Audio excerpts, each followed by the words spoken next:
Hey, what's going on? It's about that time once again. It's the Master Channel Podcast 2020. I am DJ Y-Body. I am CX, the producer. And this is the Master Channel Podcast, where we discuss the ins and outs of this hip-hop thing, both theoretically and technically. New year, new time, another year around the sun. What's going on, my brother CX?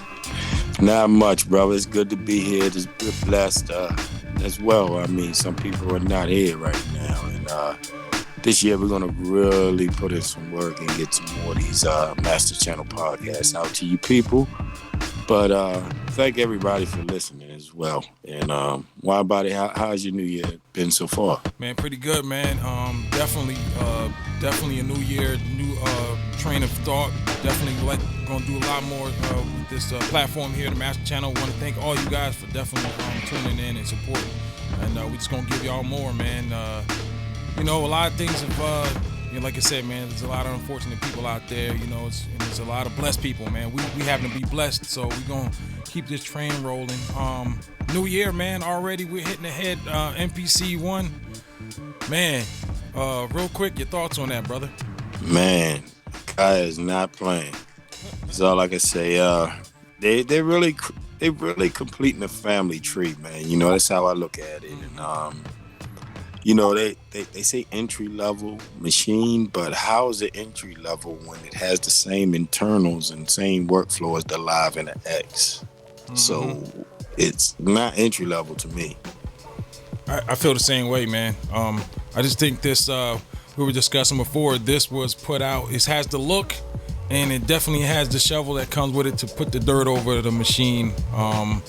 So sad to see a company like Native Instruments just kind of fall apart. I don't know what direction they went in, but I'm real excited about it, man. I've been excited about MPC software all year, man. Each update was, I've never been so excited for an update before, man. So I think stay tuned. I kind of see a keyboard in the future, a new keyboard coming out. I know the Advance is kind of old, so you see the same thing?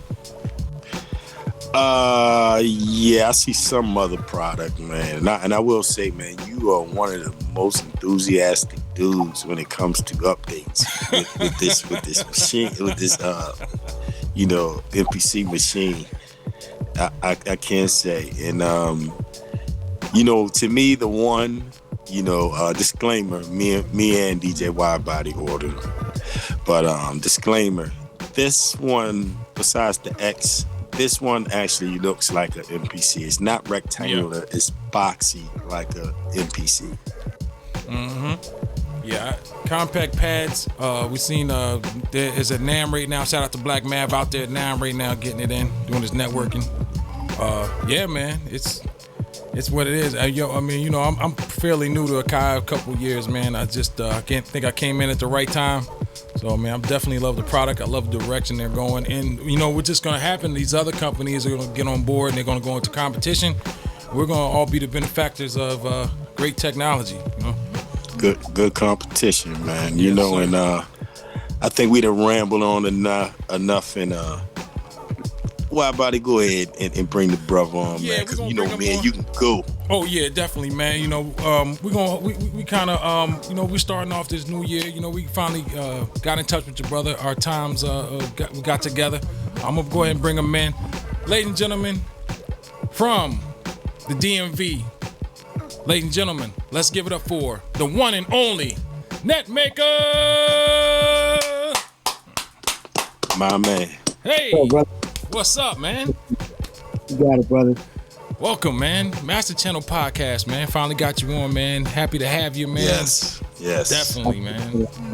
I was telling that he looked 10 years younger. I need some of that young juice that he's drinking. Maybe that's the X over there, man. He the one bending the butt. Stop it, man.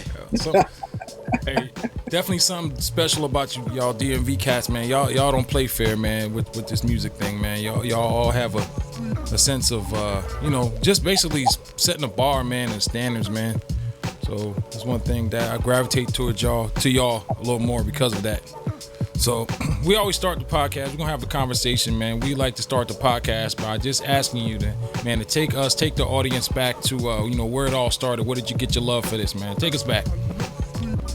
Let's see, taking it real back. So as far as back as I can remember, as an early childhood, I was in this area actually. Cousins that played in bands, local go-go bands and things like that, and experiencing that live environment. As far as drums, nothing like hearing go-go music and that Congo swing and everything. Right. And I think back on it now, that definitely influenced my internal timing. Because it's like, for some people, they can relate it to like the Dillers as far as that offbeat. Well, if you're from this area, listening to go-go music, that that falling in the pocket, finding that pocket with them drums, that's Yes. a staple for this area. Mm-hmm. And so it changes the way you hear music. So by the time Dilla came along, it was like, I've told people in the past, he played music the way I hear it in my head. And so that's why it's a similar thing. Right.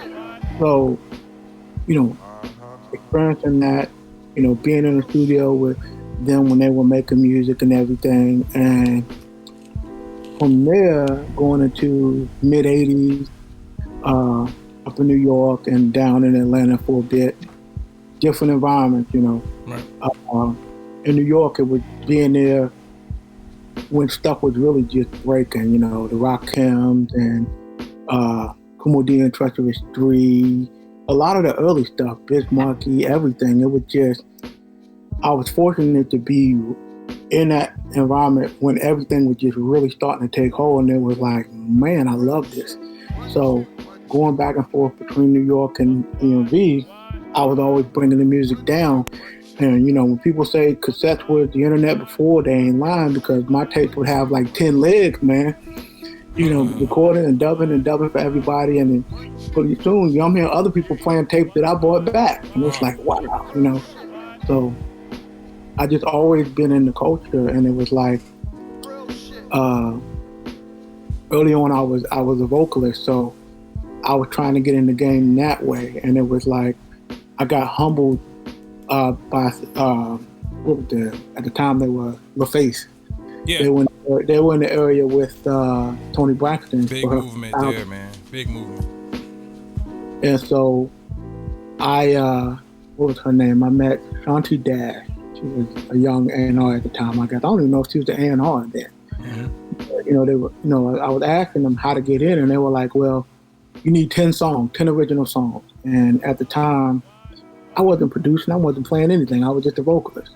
So, that kind of shot it down at that point, because back in the day, it wasn't, you had home studios and stuff. You had to have access to a studio or a production group. Mm-hmm. It was all in who at that time. And so it was like, nah, I wasn't that dude that was all in the studio and stuff like that. It was just people I knew. So I was like, okay, I'm gonna kill this for now, because my parents were like, no, you need to find yourself a job with benefits. I started working on my career at that point. I said, well, I can always come back to it. And fortunately, the internet came and changed everything. So I just kind of went from there, bro. Wow. Kind of went from there.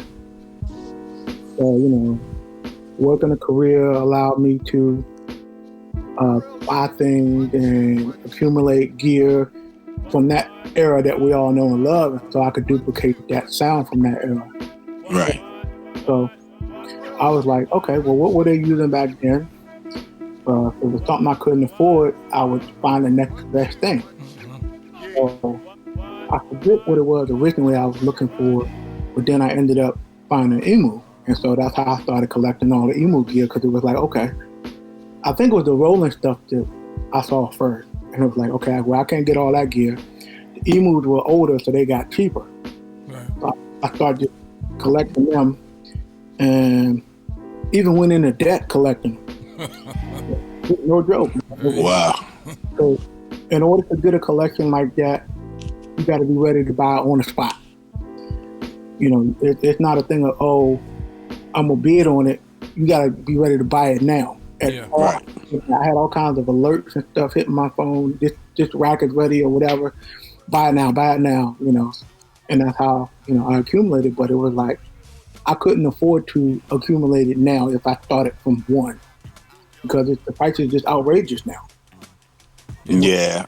I mean, that comes from the DAWless, as they call it, DAWless setups. I mean, the DAWless setups were the setups we had back in the day because it wasn't no DAWs, you know what I'm saying, really back then. And let me ask you something. What was the first piece of gear that you purchased? It was a 404. After that came, it was one of the Dr. Rhythms. I can't remember which one it was, but I loved the pads on it. It had that was the first one with the rubber pads that I had. As far as first gear that I remember messing with, my father had an old Casio, like 101 something. It's something that's really rare now, and it's popular, but he had it. And that was my first introduction to synthesis. And he ended up giving it to my sister, and she lost it or whatever, but yeah. After that, it was Fruity Loops after that, because that was I got a crack version or whatever. I messed with that for maybe a year, and then I ran into this cat one day in a restaurant, and he was talking about music and everything. We got to rapping, and he asked me what I made music in, and I told him FL, and he was like, "Nah, you're not really a producer unless you're making it with hardware." And so that stuck with me, and so that's when I started looking at other stuff. It was after that I got the SP, and so then I started looking at what better producers use, and so it was like MPC, and then I saw the MV, and I fell in love with that. I think it was RZA and Jermaine Dupri that were advertising at the time. And so going on the internet, and I just found that and just went with it. Couldn't afford it then, but I started saving for it, and then years later I got it off eBay. Wow. So you've been in out the box guy for the majority time. What things you have had the MV for a while. What things what are good qualities about the MV? Someone that looking to purchase vintage piece like that. I think that it was everything in one. Meaning, they really pushed the idea of from start to finish and getting it out, being able to master it inside and all of that. And you forgot the CD burner. Yep, that's what I'm saying. That CD burner, and it was like, yep, I can take it from creation to listening to the car or a computer at work or whatever. That made it real for you. You know what I'm saying? Because yeah, you could always do cassettes, but by that time, people wasn't really doing cassettes like that in cars. So you can listen to your CD, you can pass your CD out to somebody. You're making your demo in your house at that point. So right. It was just that one-stop shop. Right. So man, I've always wanted to. I've never actually had the opportunity to get a hold of one, but for those, whoever has one, I end up seeing them. They're always killing it. Always like, it's definitely a nice piece, man.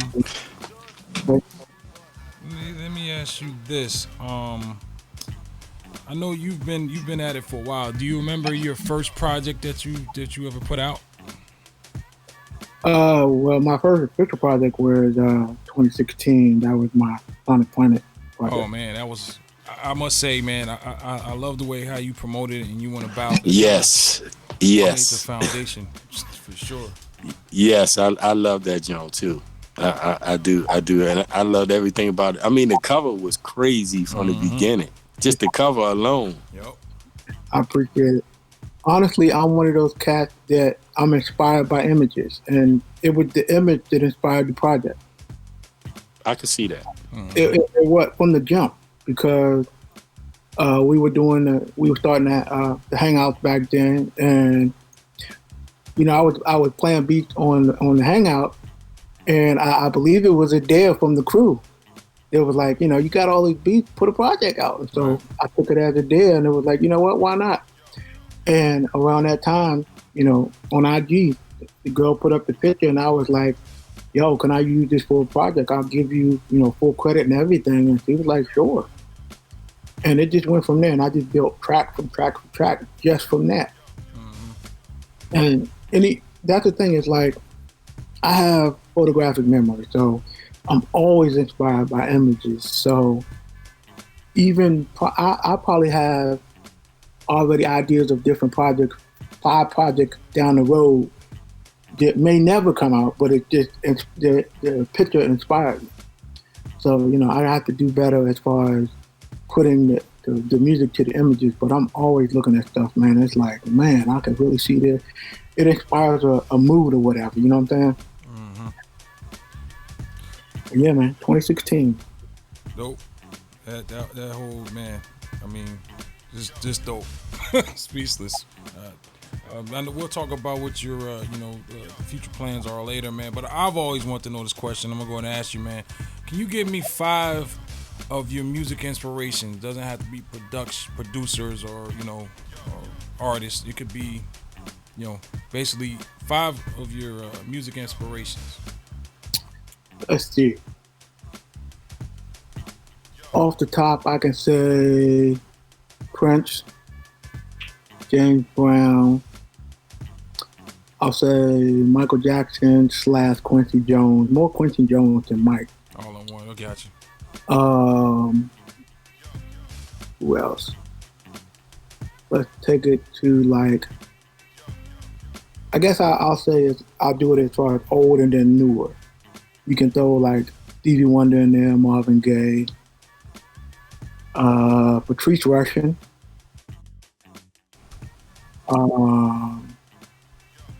Chuck Brown. You know what I'm saying? Oh yeah. Even local, Chuck Brown. Going into hip hop, it's like it's easy for me to say Dilla. Yeah. He changed the way I listen to stuff. And with him, it's more because, like I said, he plays stuff the way I hear it in my head. Other than him, it's cat, easily like Madlib, the brother DiBiase, Yes. Rock G, rest in peace. I'm all over the map, man, because it's really what some people don't know is I actually have a hearing problem, and so it's always affected the way I create. So growing up, when I was a baby, when I was an infant, I had nerve damage in my ear, so high-pitched sounds I can't really hear. So the way you guys hear hi-hats, I will never hear it like that, and I've accepted it, but I will never hear hi-hats the way the average person do. Wow. So I do it by timing and the way I feel that it should be in the song. Right. I still never know if it's correct because I've never heard it correct. You know what I'm saying? But it's like any music that I've heard over my lifetime, I isolate the sound. So you could be saying the best lyrics in the world, but I'm going to hear the music first. Right. And so I was always manipulating sounds in my head, even as a kid. So it made it real easy for me to be a beatboxer when beatboxing became a thing. I was always making sounds, That Timberland stuff he does with it, I was doing that as a kid. Right. Because that's the way I heard it. And so I was that cat that always knew that I could end up playing something, as I call by memory, because I was that air piano guy and everything. And so once I got equipment and learned how to do it, it became really easy to replay stuff. So, that also became a thing because, we all remember the Bismarck lawsuits and the De La Soul lawsuits. It was like, oh, well, now I can just play stuff myself and I'm not going to get sued. Right. So, as we all know, we coined it organic. Yeah. But, I think that comes from the from the go-go upbringing that we had, that a lot of our family members, friends played in go-go groups, and a lot of them that played in go-go groups could not read music. They just played by ear. You know what I'm saying? Because, for those outside of the DMV area who just heard of go-go and this, that, and other, a lot of go-go groups are really just cover bands. Yep. Because go-go groups tend to take known songs and then size it up, as we say. Yep. You know what I'm saying? Absolutely right. And that's probably pinpoints it the best, because that was the thing with go-go. It was like whatever the newest, hottest song was, they was playing it.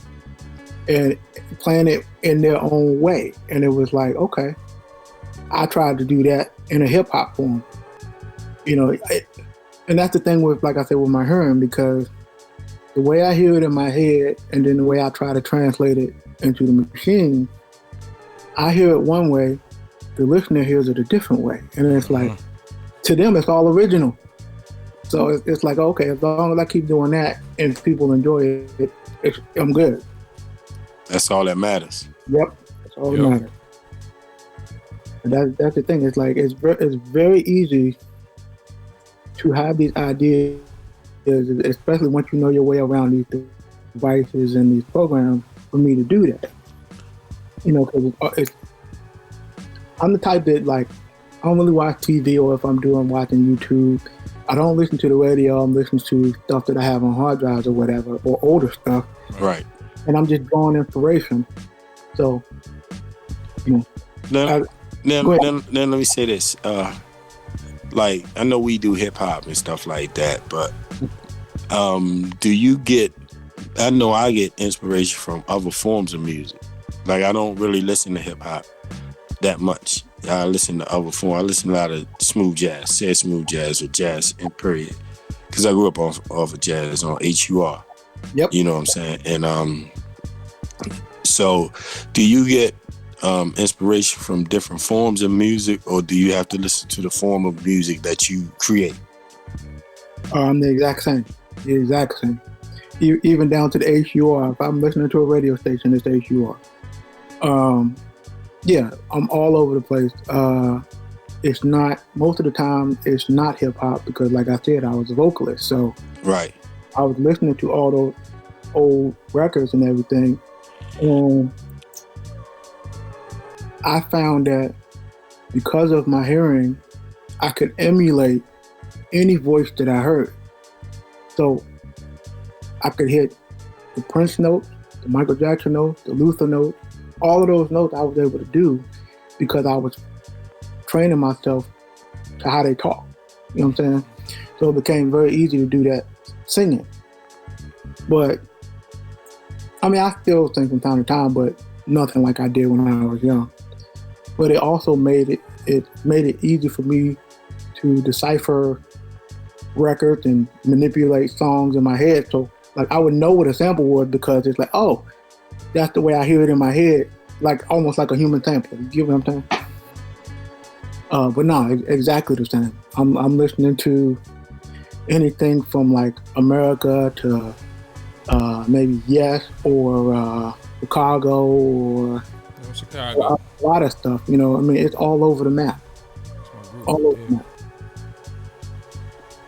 But it's very rarely hip hop that inspires. Right.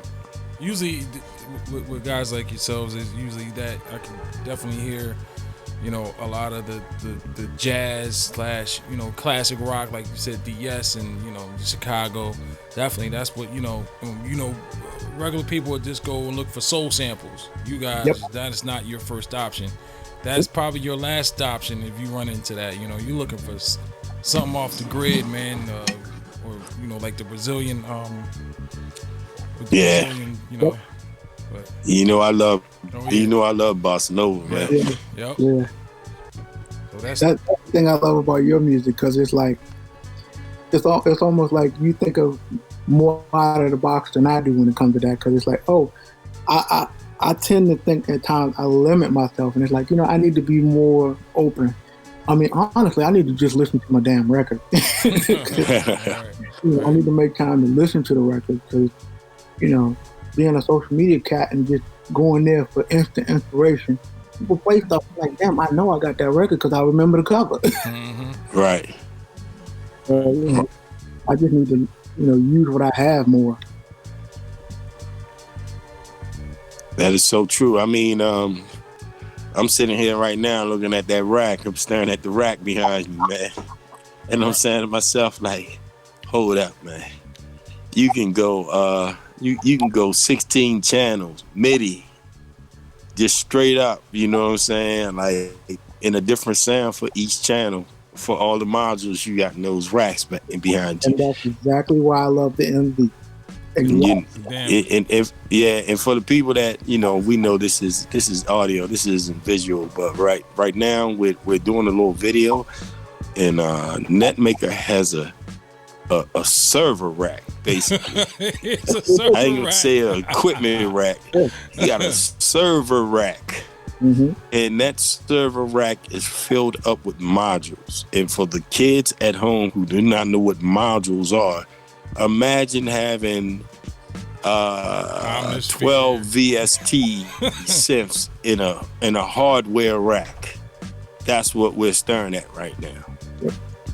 It's the Mount Rushmore. Now, NETM8KR, now you wasn't I see you got all the EMU racks, right? You never got none of the EX samplers or anything like that? Yeah. Yo, you did? No, I'm drawing a blank on the EX right now. The E samplers like the 64 and all those, the rack mounted EMU samplers. I have the ESI 4000. Oh, yeah, the ESI was at 2,000, 4,000, something like that. 1,000. The 4000, the turbo joint. Yep, I got it. The turbo. They made a keyboard out of that too. Yes, they did. Yes. They did. Yeah, they made a keyboard out of that. Route with a lot of them, but I found the modules first. Right. That was the thing, because it's like, I mean, my lab it's a decent size, and it's like I could only hold so many actual keyboards. So I was fortunate to get a 88 key Yamaha and use that as my main key. So it's like, once I started collecting the racks, it's like, oh yeah, as long as I got room for the racks, I'm good. So you splitting up the keyboard basically at times for each module. Yep. The way I use the MV, shout out to my man on Backtrack. He told me how to make templates for each song I make or whatever. And so I would break it up into each group. So with the MV, you have an A and B for MIDI channels, right? So you got 16 channels for each side. So I got 32 channels. So Yes. I would give each rack 3 channels. Either 3 or 2, depending on how many I had at the time. But I could do that for 32 channels. So I'd make an actual template that, list out each one, and then I would just go to each part and sequence it, like that. Right. So it made, like you said, it gave me endless possibilities. If I thought of something, within a half hour, I was building it, and it was like an hour later, max, it was there. Right. Or you had the rough idea of what it was I was recreating. Let me ask you this, NETM8KR. Say you lost a hand to me in poker, and I'll let you keep 2 of those pieces on that mount right now, on the rack mount. You lost it to me in a hand of poker. Which 2 are you keeping? That's a good question. I honestly couldn't say right now, because what you see in the picture is not the whole story. I got you. Because every one of those racks are full with cards. Yes. I was ready to say that. So it's like, I'd have to figure out which combination of cards I'd want to keep out of each one. Now, is that a sound canvas up there too? Yeah. Wow. Yeah. Whereabouts? Oh, you mean the little one? Yeah. No, that is actually a... Yamaha. That's a Yamaha. That's Yamaha Yeah. TG 300, I believe. Yeah. Yeah. Because actually, I got that when I was looking for a sound canvas. Oh, okay. That's why I ended up with it. Couldn't beat the deal I found on it. Well, they got the sound canvas VST now. Yeah. Yeah, they got the sound canvas. That, for those for our audience, that's the rolling sound canvas module. Right. that we're talking about. But you know, they have that with the rolling cloud, the rolling sound canvas, VST. But I do have the Sonic Cell too. Oh, you do? Gee. How you like the Sonic Cell? I love it. The only thing I don't like about it is it took me a while to find out, but the cat that sold it to me didn't tell me that the USB is out on it. So I've never been able to use it through a DAW. Gotcha. I mean, for the MV, that's fine, but you know, if I wanted to use it through Ableton or something else, that'd be a problem. Unless Do I you put into it, you know what I'm saying? do you have the Integra? No, that's on my list. That's on my list. I mean, because it was a couple rolling pieces that I always wanted. Like I always wanted a V-Synth. Yep. You know what I'm saying? Yeah. Yeah, I always wanted one of those. Yeah, actually, that's number 1 and 2, the V-Synth and the Integra. And what is it? The first V-Synth, because there's 2 of them. And I remember when I used to have the VP9000. Yep. And I used to use the VP9000 with the MV. Yep. And then they put that Veriphrase stuff in the V-Synth. Yep. You know what I'm saying? Exactly. You know, but man, look, you like I said, you got enough to do anything with what you have over there. And then when they say DAWless and, you know, all these guys trying to create all these, you know, put together all these, you know, Euro racks, more power to you. But that right there is what somebody needs to go DAWless, right, without minus the patch cords. You know what I'm saying? Exactly. Now, there's another thing I need to ask you. Yeah. Now, being as though you got all those racks back there, do you have some type of librarian software or something like that to save your patches, or how do you recall everything for each beat?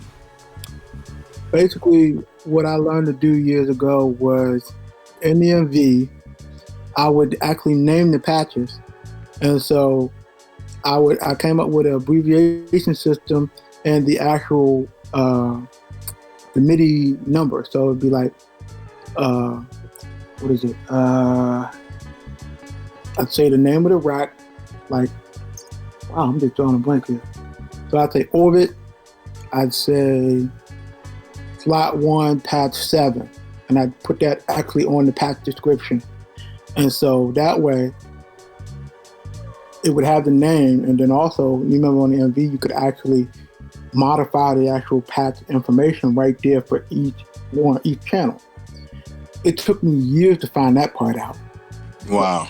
So if I learned how to name it first. Mm-hmm. I would just do that and then manually go through and queue it up to which one.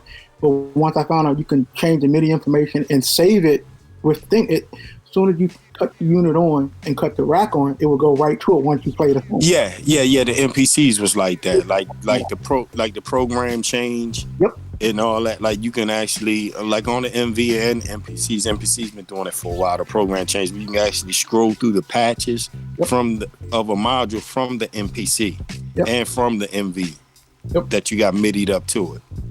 Took me years to find out. Remember, I had nobody teaching me this stuff. Right. So it's like, man, I've been doing it, honestly, but it took me years to even figure out pattern mode. What, inside the MV? I was doing everything song mode. Wow. Yeah. I was doing that's just on the pads. You know, you actually just, you know, program you program the patterns on the pads, and then you can just tap the pads to put a song together. And then each pad is a pattern that you probably made, and you put it all together, and then it goes to the arrange mode on the MV, and it's a song. Yeah, it took me years to learn that, and Wax that again. He was telling me about it one day, and I told him, I'm like, bro, I've never done it that way. And so he showed me, and it changed everything. Everything. Wow. So if it took me 20 minutes to make a track through song mode, it took me 10 minutes to do it then. Right. Oh my God. I was like, I was just amazed. And so it just went from there. And that's when years went by, and for some reason I told myself I need to evolve. So, I was always looking for sound. Obviously I'm in the sound, so it was almost like anytime I get my hands on new sounds, it make me create something new. So the Push 2 came out, and I was like, all right, I like how that looked. But more so, I wanted the Sweet. I wanted the Sweet more than I wanted the Push. So my wife got that for me one Christmas a few years ago, and it kind of just changed everything. I'd always wanted to marry the two worlds, but for some reason, I'm just not doing it. So I have to. I don't know if it's a piece I'm missing in my brain that I feel like I need to make the two worlds mend, or what, or if it's too much of a difference in the technology world between the two. But for some reason, I'm just not doing it. I don't think it's the only thing. I think you're probably missing is a digital mixer. Actually, you were the first person to say that to me. Actually, yeah, you're missing a digital mixer and a serious MIDI interface for the computer. Mm-hmm. You know what I'm saying? Because all those racks you got right there, you could literally sequence those racks with Ableton and print them to tape at the same time. You know what I'm saying? Damn. Yep. Yeah, I agree, because it definitely was you the first person that told me I needed a USB mixer. Make a MIDI. Yeah.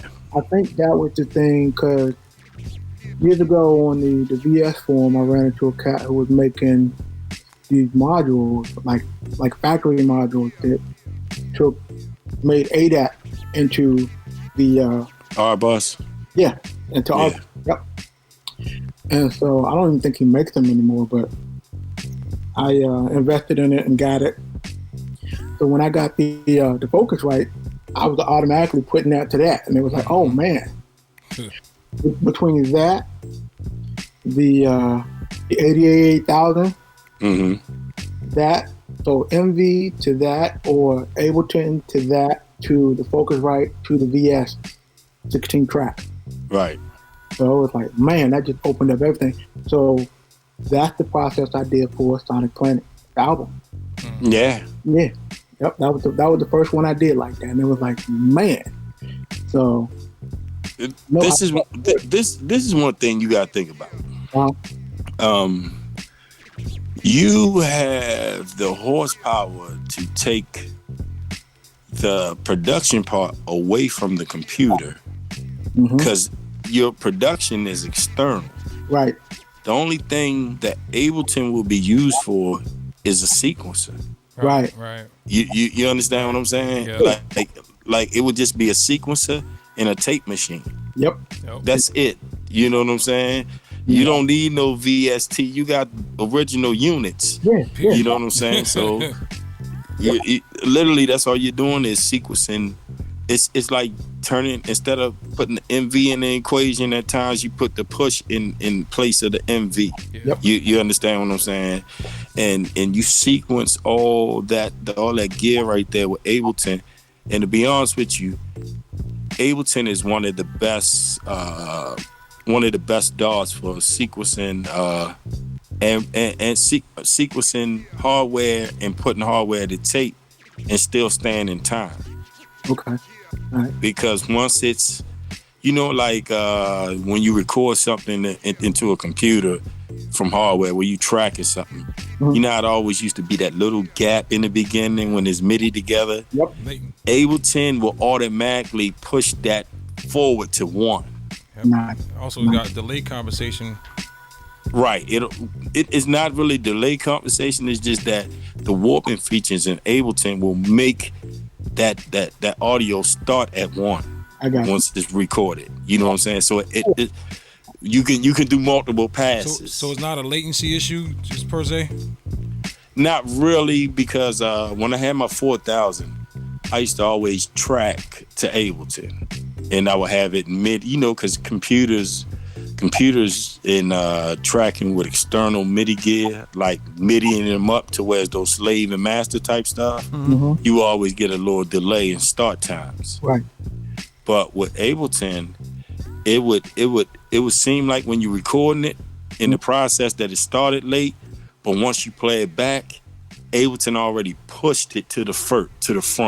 I got You see what I'm saying? Yep. I know exactly what you're talking about and experienced it many times. Right. Many times. Because a lot of times how I would remedy that is make the pass on not the one. Do it like the second bar and then move it back. Right. So you won't get that delay in the beginning. Right. You know what I'm saying? Yep.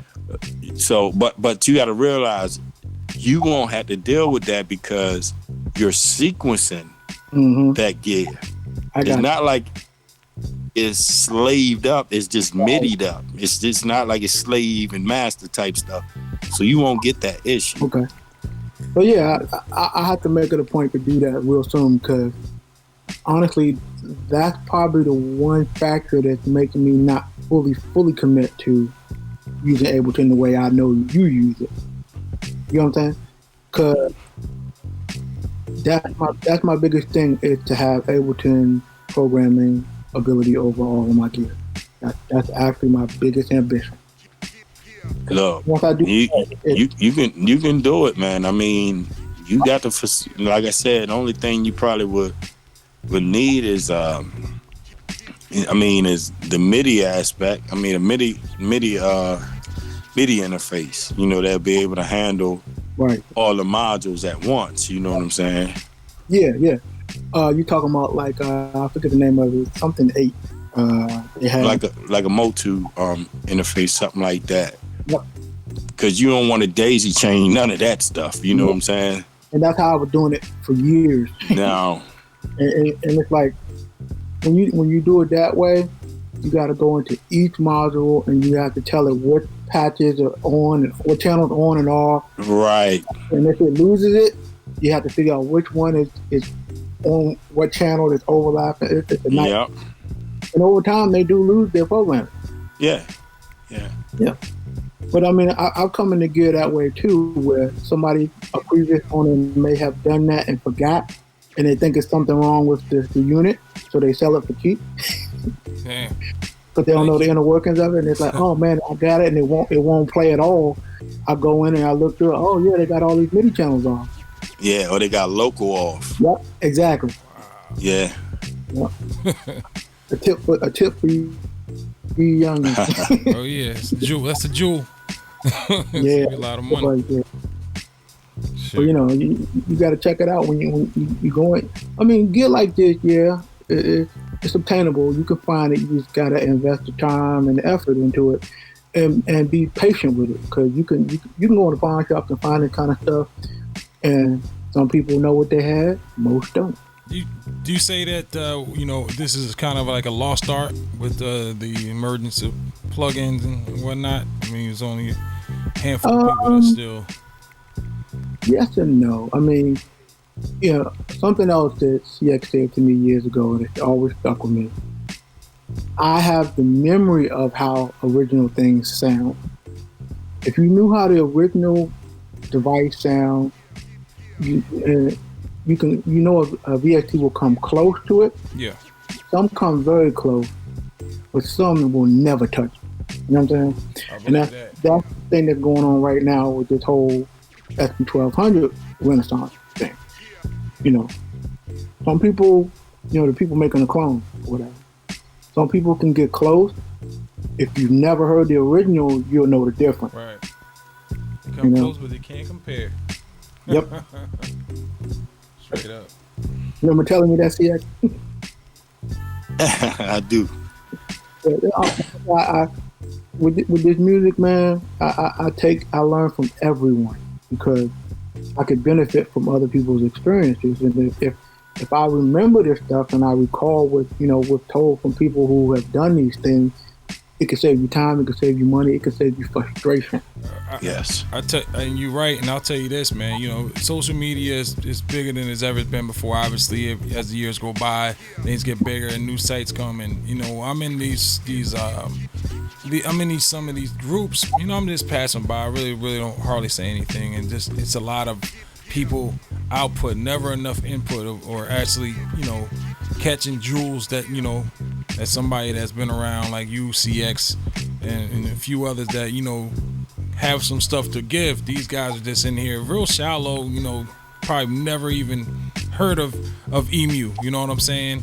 And these guys are in there just you know, what is basically trolling about, you know, gear and stuff, you know. Like you said, if you never listened to it, then you wouldn't understand, you know?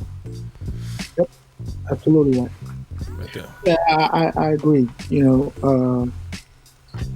at times I forget that I'm considered an old head in this thing, because I'm around in social media and I go into these new groups and listen to people making stuff with newer gear and see them kind of gravitating to some of the older sounds. Some of them even buy some old gear to try to get that sound. Right.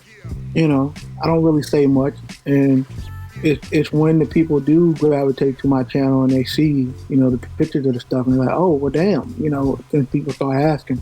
Like, this guy's got to know what he's talking about. Right. Or, you know, I on YouTube, I'll find people that start using the MV, and I'll see stuff, and then, you know, kind of the same thing. It's like, you know, I'll congratulate them and I'll praise them for, you know, keeping the older gear alive. Yeah.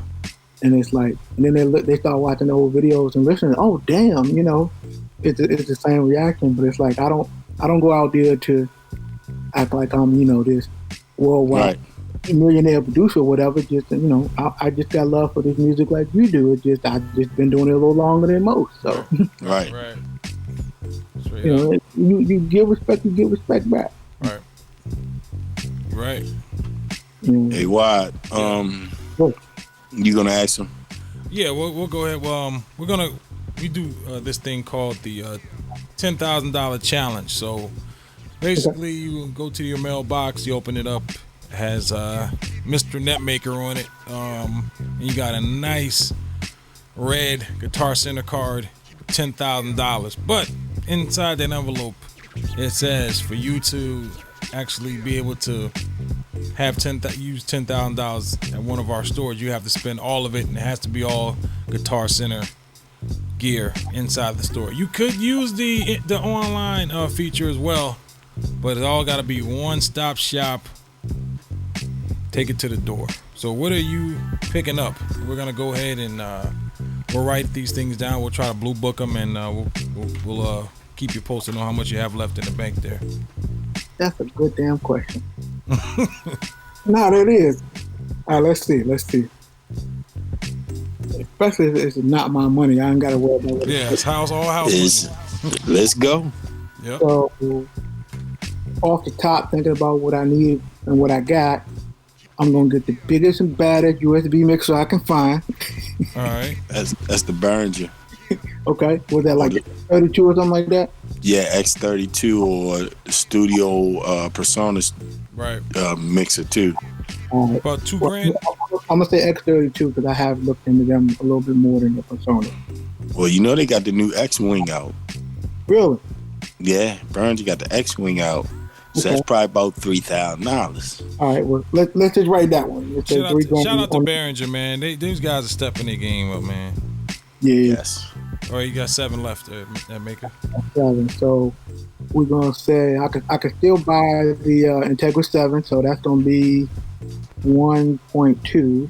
1.2. How much? What's the listing on that? That's like 1,200, 1,300, something like that. What else? Since I've never owned an MPC, I'm gonna go ahead and get that X. Ooh. All right, we're at 2,000 right now. It's kind of depreciated a little bit. All right. I do remember I said when it came out, if I ever got an MPC, it'd be the X. Right, you're 3,800. Good choice. Yeah. What we got left? 3,800. 3,800.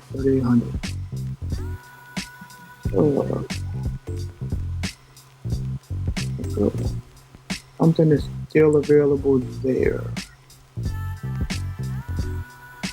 I'm gonna say, what is the name of that damn? The Hydra.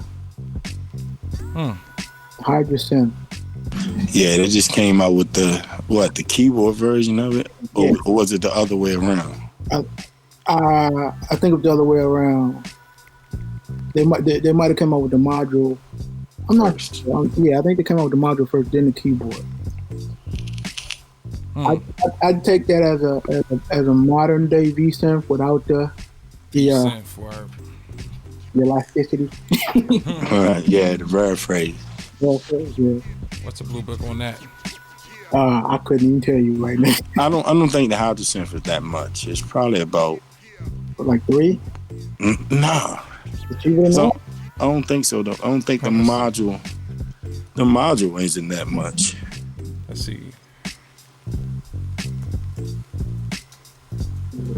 Let's see what it says here. We get one right now for $800. A Hydrosynth? Yeah, ASMS Hydrosynth, ASM Hydrosynth. And you got another one. Oh, that's a pad version. You got the keyboard version, $1,200. Okay, all right, we'll go with 12. All right. They must not have released the full version. That's still a small, the 49 key one. Oh, the 49 key is $12.99. Yeah. Yep. So what we got left on that? You have $2,600. Okay. So a monkey wrench in this. Since I recently got into using these type of things, 1 second. I'm gonna go with some kind of digital recorder, like a Cord SD recorder or something like that. Yeah. You can get one. I see a Tascam for a decent one, SD recorder, solid state for $800. There you go.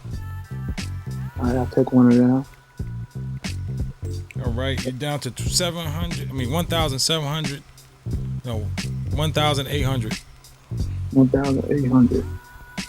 I know I'm forgetting something that I wanted. I'm gonna be pissed about it later.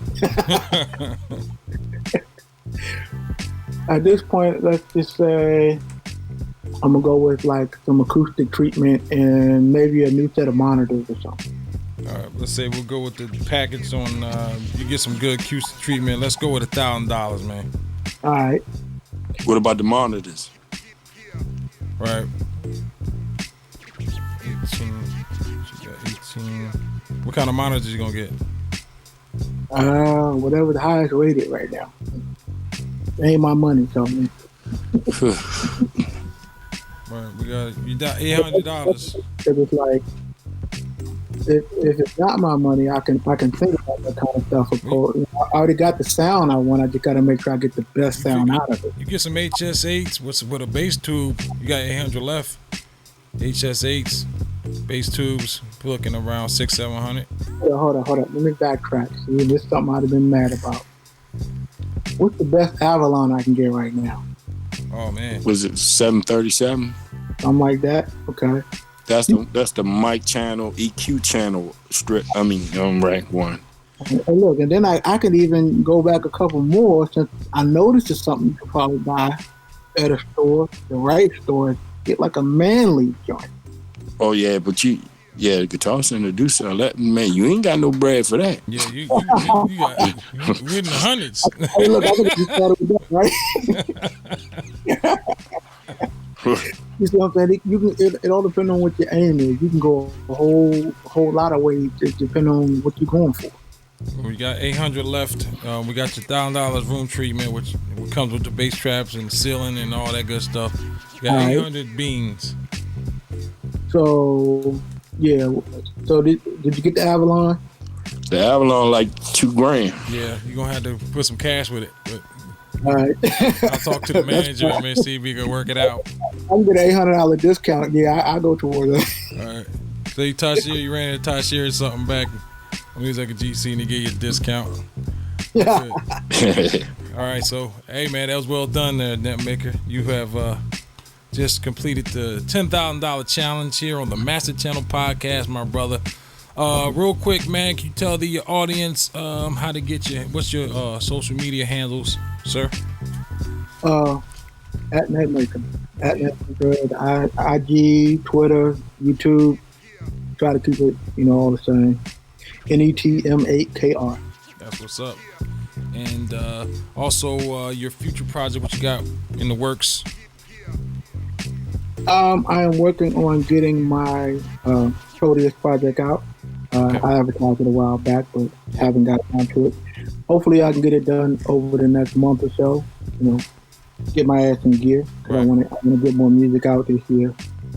In my mind, I'm about 3 projects behind. It'll be Proteus, then it'll be Lunar Missions and Explorer.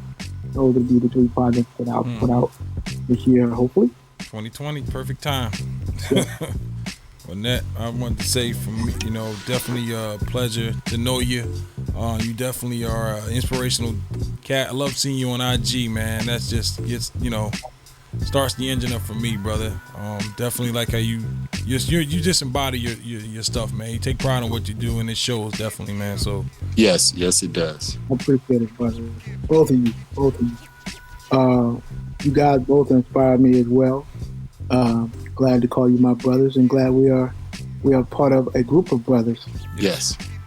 So yeah, I mean, my favorite alien over here, and my up and coming favorite alien.